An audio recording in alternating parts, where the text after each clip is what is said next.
Bismillah. Assalamualaikum warahmatullahi wabarakatuh. Alhamdulillahirabbil alamin. Summa salatu wassalamu ala asyrafil anbiya'i wal mursalin. Nabiyina Muhammadin wa ala alihi wa sahbihi wa man tabi'ahum bi ihsanin ila yaumiddin, amma ba'du. Alhamdulillah, anak-anakku sekalian, siswa-siswi SD Islam Unggulan Sahabat Kota Madiun. Pada kesempatan yang berbahagia ini, kembali kita bersyukur kepada Allah Subhanahu wa taala atas segala limpahan rahmat, nikmat, taufik, hidayah serta karunia yang terus menerus mengalir Allah limpahkan kepada kita semuanya. Di antara nikmat itu adalah ketika pada hari ini kembali kita bisa melanjutkan pelajaran kita. Sebuah pelajaran yang berharga insyaallah. Karena yang kita pelajari adalah sesuatu yang Allah perintahkan untuk kita mempelajarinya, yaitu bagian dari agama Allah. Alhamdulillah, ya. Hari ini sebagaimana jadwal pada hari Selasa, kita akan mempelajari fikih ibadah. Untuk kelas 5, pada pertemuan yang terakhir kita sudah mempelajari bab 4 dari buku ini. Apa bab 4 kemarin? Setelah kita menjelaskan tentang zakat hewan ternak. Kemarin kita sudah mempelajari hewan ternak apa saja yang wajib dizakati dan berapa batas minimal hewan itu sudah mulai wajib dizakati dan apa saja zakatnya yang dikeluarkan. Karena tidak semua hewan itu zakatnya dengan hewan tersebut. Misalnya unta tidak selalu zakatnya unta. Terkadang unta itu kalau jumlahnya baru sedikit, zakatnya baru kambing. Begitu dan seterusnya. Berikutnya pada pelajaran 5, kalian buka halaman 23. Semuanya dibuka halaman 23. Kita akan melanjutkan zakat pertanian emas dan perak. Zakat pertanian emas dan perak.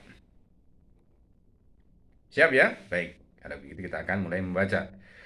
Negara kita, Indonesia, memiliki banyak lahan pertanian dan perkebunan.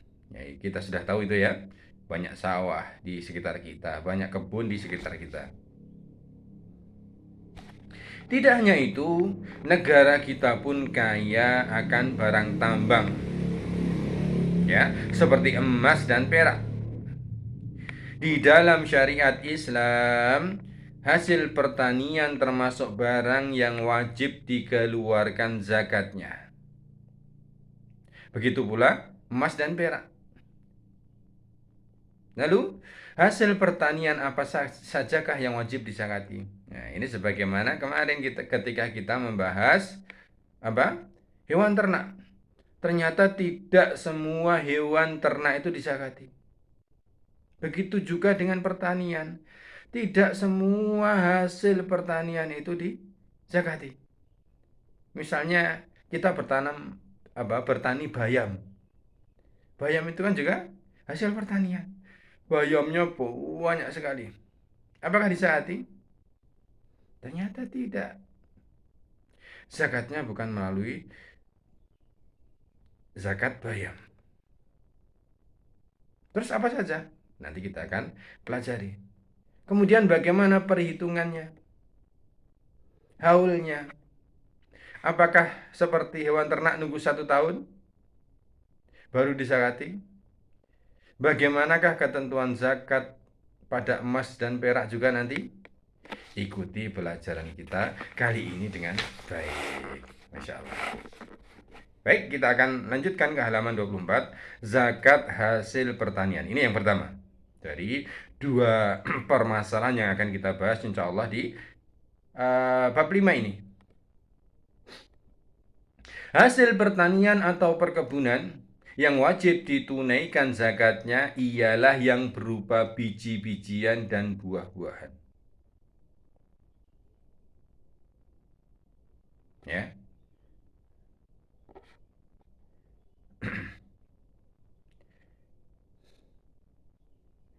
Maksudnya di sini apa? Buah-buahan apa ini? Di sini disebutkan biji-bijian dan buah-buahan. Sebenarnya kurang tepat ya.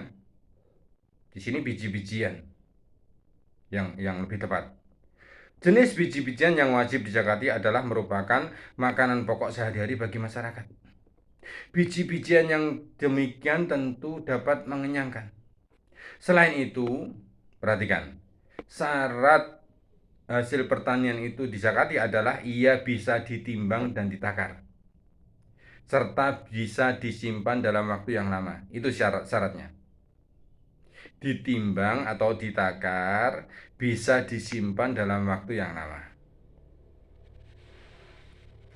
Dan itu adalah makanan pokok. Yang dimaksud buah di sini masuk di dalamnya kurma, tapi di Indonesia nggak ada kurma. Ya, kurma itu kalau di Arab bisa menjadi makanan pokok dan bisa disimpan dalam waktu yang lama. Sedangkan buah di Indonesia biasanya bukan menjadi makanan pokok dan tidak bisa disimpan dalam waktu yang lama. Untuk yang ada di Indonesia ya kita bisa ambil contoh apa? Gandum, jagung, padi. Ya, itu.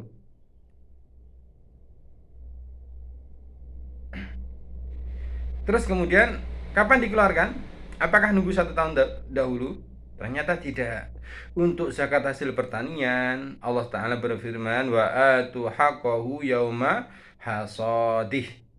Dan berikanlah haknya atau zakatnya pada waktu memetik hasilnya. Berdasarkan ayat di atas, jelaslah bahwa haul atau kapan waktu dikeluarkannya zakat petani itu adalah ketika tiba masa panen. Tidak perlu nunggu 1 tahun. Meskipun baru beberapa bulan saja sejak ditanam. Seperti padi. Padi itu dalam 1 tahun bisa panen berapa kali?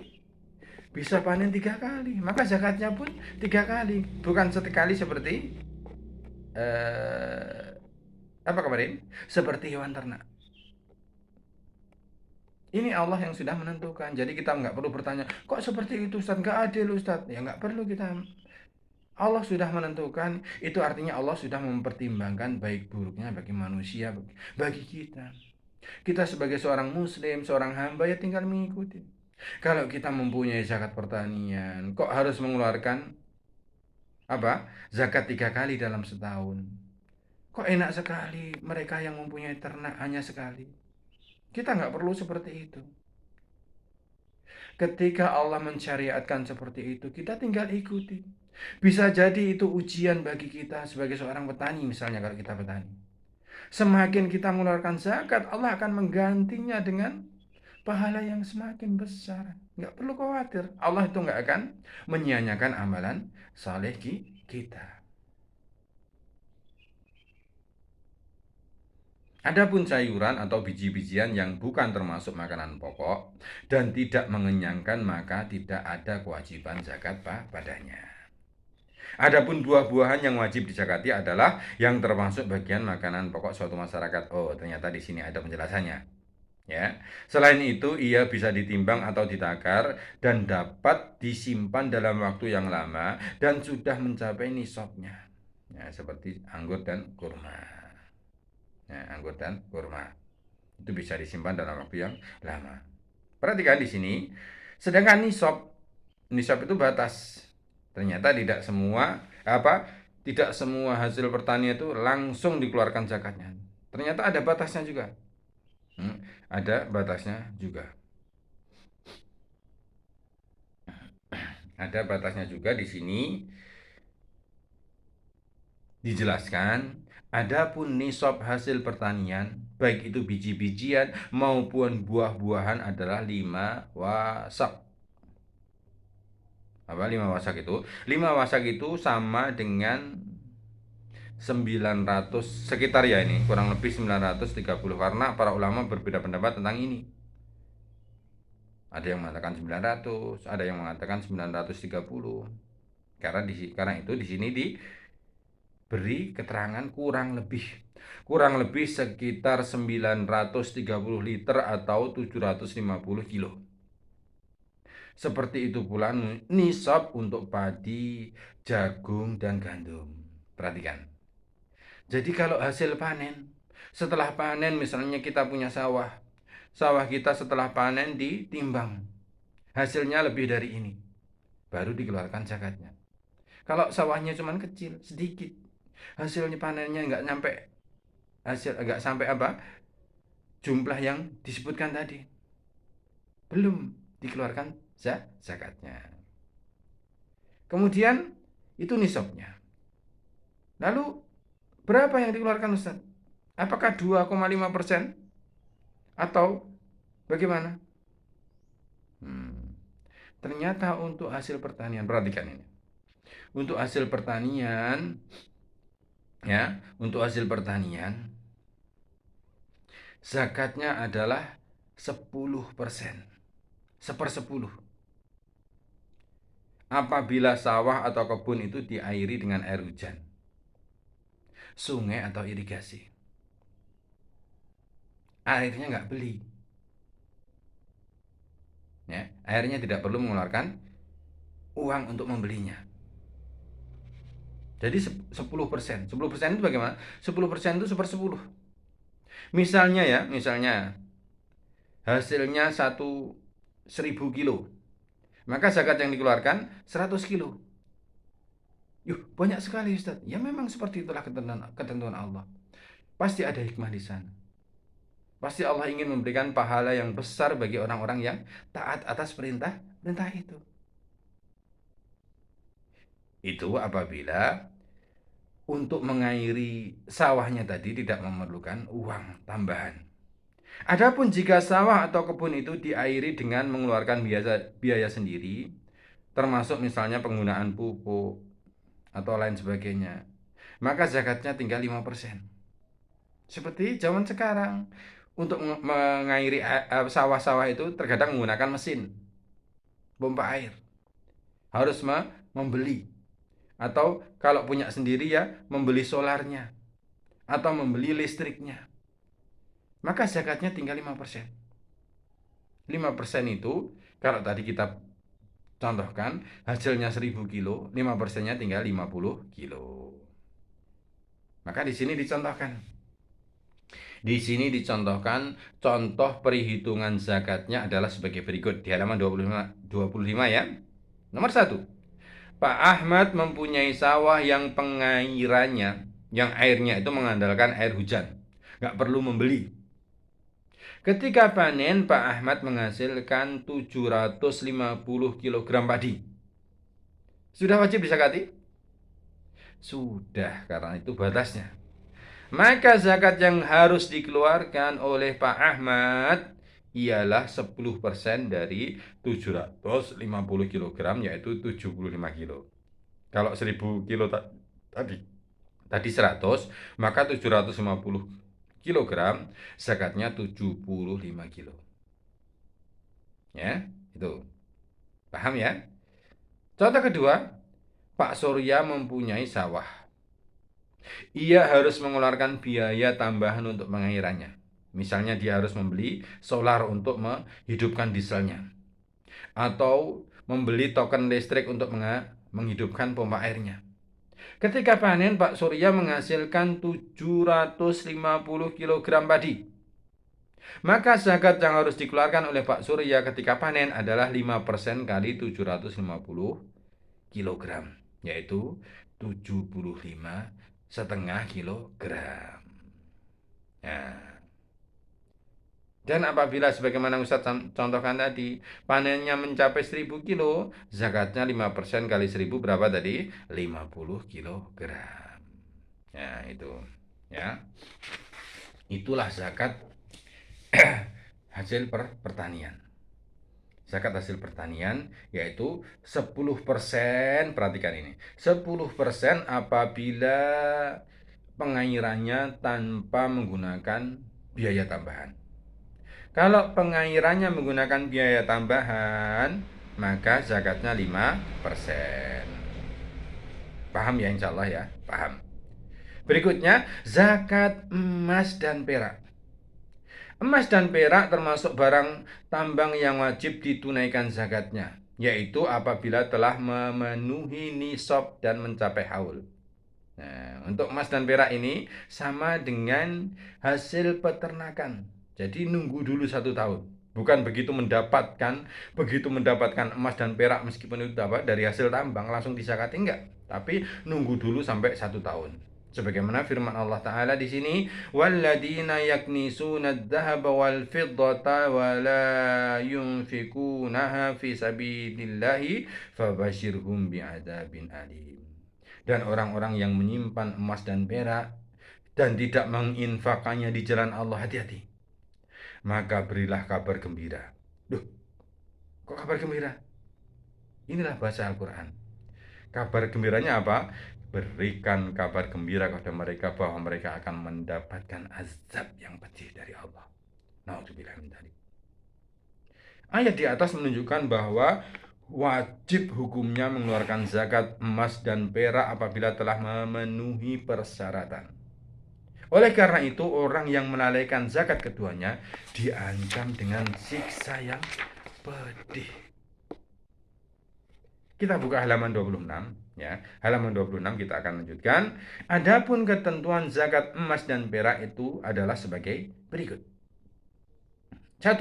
Zakat emas nisabnya itu 20 misqal, yaitu setara dengan sekitar 85 gram. Kalau kita sudah mempunyai emas seberat 85 gram, kita tunggu 1 tahun. Ya, bukan saat itu juga ya, sebagaimana kita jelaskan sebelumnya.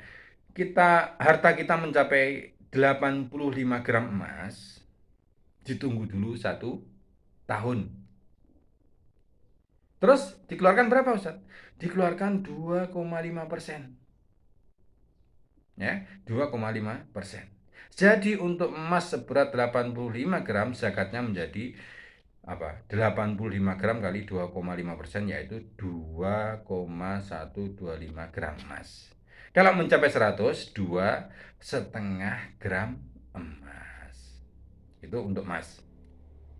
Berikutnya, zakat perak nisabnya adalah 200 dirham, yaitu setara dengan sekitar 624 gram. Kok banyak? Karena harganya memang lebih murah perak. Jadi perak itu kalau belum mencapai 624 gram belum wajib dizakati. Besarnya pun sama 2,5%. Ini pun juga sama, untuk perak harus nunggu 1 tahun dulu baru dizakati. Jadi untuk zakat perak sebesar 624 gram, zakatnya menjadi 624 kali 2,5%, yaitu 15,6 gram perak. Nah, begitu ya. Gitu. Baik. Sekarang kita lanjutkan yang poin terakhir, yaitu sekarang aku paham. Ya, kita akan baca, perhatikan. 1. Hasil pertanian berupa biji-bijian atau buah-buahan yang merupakan makanan pokok yang bisa ditakar dan disimpan dalam waktu yang lama, maka wajib dikeluarkan zakatnya. Kedua, nisab hasil pertanian adalah sekitar 930 liter atau 750 kilogram dari hasil pertanian tersebut. Besarnya berapa? Besaran zakat pertanian adalah 10% apabila pengairannya gratis, tidak menggunakan biaya. Dan menjadi 5% jika pengairannya menggunakan biaya. Zakat hasil pertanian khusus pertanian ditunaikan atau dikeluarkan setiap kali selesai panen. Tidak perlu nunggu 1 tahun. Yang kelima, emas dan perak yang sudah mencapai nisab dan haul wajib dikeluarkan zakatnya. Zakat emas adalah sekitar 85 gram. Perhatikan, 85 gram, sedangkan zakat perak sekitar 624 gram. Dan yang dikeluarkan adalah 2,5%. Nah, itu ya, anak-anak sekalian, itu poin-poin yang perlu kita pahami. Poin-poin yang perlu kita hafalkan. Karena angka-angka ini nanti insya Allah akan keluar di ujian. Karena itu kalian harus menghafalkannya. Ya, baik. Itu barangkali apa yang bisa kita pelajari hari ini. Nah, Ustadz mohon semuanya mendengarkan dengan serius. Kalau ternyata sampai sekarang belum mendengarkan, bisa diulangi lagi. Didengarkan dengan serius, dipahami, kemudian berusaha dihafalkan. Ya, baik.